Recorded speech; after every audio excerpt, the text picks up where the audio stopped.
अगर आपको ये लगता है कि आपकी वजह से कोई रो रहा है और आप पर कोई फ़र्क नहीं पड़ने वाला, वो इसी लायक है, उसने मेरे साथ ऐसा किया वैसा किया, तो अगर वो रोए मरे गिरे मुझे कुछ से कोई मतलब नहीं है, या आप किसी की वजह से रो रहे हैं, परेशान हो रहे हैं, तो दोनों ही कंडीशन में ना एक दूसरे की लाइफ पर ये चीज़ें इफ़ेक्ट डालती हैं और आप तब तक आगे नहीं बढ़ सकते जब तक वो एनर्जी आपको हिट करना बंद नहीं करेगी। यानी कि आप जिसकी वजह से आप रो रहे हैं या आपकी वजह से कोई और रो रहा है, दोनों ही कंडीशन में आप आगे नहीं बढ़ सकते, क्योंकि आपका सबकॉन्शियस माइंड और उसका सबकॉन्शियस माइंड एक दूसरे से जुड़े हुए हैं।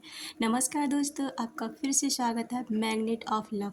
मैं यहाँ law of attraction, subconscious mind की पावर, रिलेशनशिप हीलिंग के बारे में बात करती हूँ। अगर आप ऐसे वीडियोस के साथ इंटरेस्टेड हैं तो बने रहें मेरे साथ। चलिए मेन टॉपिक पर बात करते हैं कि अगर हम किसी की वजह से रोते हैं, परेशान होते हैं, या वो हमारी वजह से रोता है, तो हमारी लाइफ पर क्या इफ़ेक्ट पड़ता है। सबसे पहली बात तो हमारा कार्मिक अकाउंट उसके साथ है। अगर कोई व्यक्ति हमें हमें सोच कर रो रहा है, हमारी वजह से रो रहा है, हमारी वजह से उसकी आँख में आंसू है ना, तो हम कभी खुश नहीं रह सकते। हाँ, चंद पलों की खुशियाँ हमें या उसे नसीब हो सकती है। उस समय हमें ये लगेगा कि हम तो लाइफ में मज़े कर रहे हैं, हमें कोई फ़र्क नहीं पड़ रहा है, या वो व्यक्ति लाइफ में मज़े कर रहा है और हम रो रहे हैं। तो दोनों ही कंडीशन में आप संभल जाइए। क्यों संभल जाइए? क्योंकि कुछ समय बाद ना आपके कर्म आपसे मिलने आएंगे। उस समय हैरान मत होना, क्योंकि आपका किया हुआ ही ना आप तक लौट कर आएगा।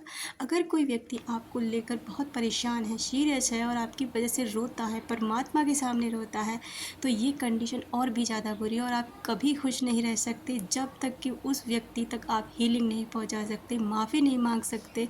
अगर आपको ये साइन मिलते कि आप अचानक से ना आपका मूड ख़राब हो जाता है, आपको तकलीफ़ होने लग जाती है और आप चाहकर भी अपनी लाइफ में आगे नहीं बढ़ पाते ना, तो सोचिए, गौर कीजिए अपनी पास्ट लाइफ में क्या किसी के साथ आपने कुछ गलत किया है, आपने किसी इंसान का दिल दुखाया है, आपने किसी को ऐसे ही बीच राह छोड़ दिया है जिसकी वजह से वो परेशान है और वो अपनी वाइब्रेशन नेगेटिव एनर्जी आप तक भेज रहा है, जिसकी वजह से ना आप पर वो इफ़ेक्ट डाल रही है। अगर आप चाहते हैं कि ये चीज़ें यहीं ख़त्म हो जाए और आप आगे इस बढ़ें और वो इंसान भी अपनी लाइफ में खुश रहे और आप भी अपनी लाइफ में खुश रहे, तो आपको ना हीलिंग करनी होगी, खुद की हीलिंग करनी होगी, उस इंसान की हीलिंग करनी होगी। पॉसिबल हो उसके पास जाइए, माफ़ी मांगिए।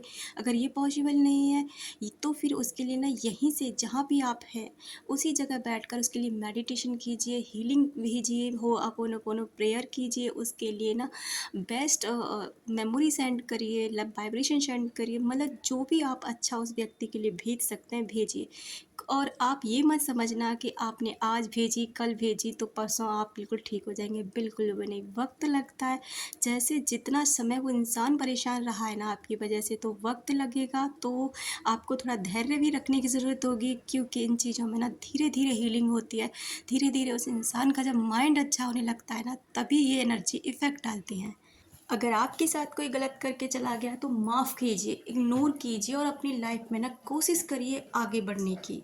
जब जब आप उसे माफ़ करके आगे बढ़ते हैं, गॉड के सामने सरेंडर कर देते हैं और गॉड के ऊपर से छोड़ देते हैं, तब देखिए कुदरत खुद न्याय करती है। बस आप ना कैसे भी करके, कुछ भी करके ना अपनी हीलिंग कीजिए और अपनी लाइफ में आगे बढ़िए और अपनी लाइफ पर्पज़ को पहचानिए।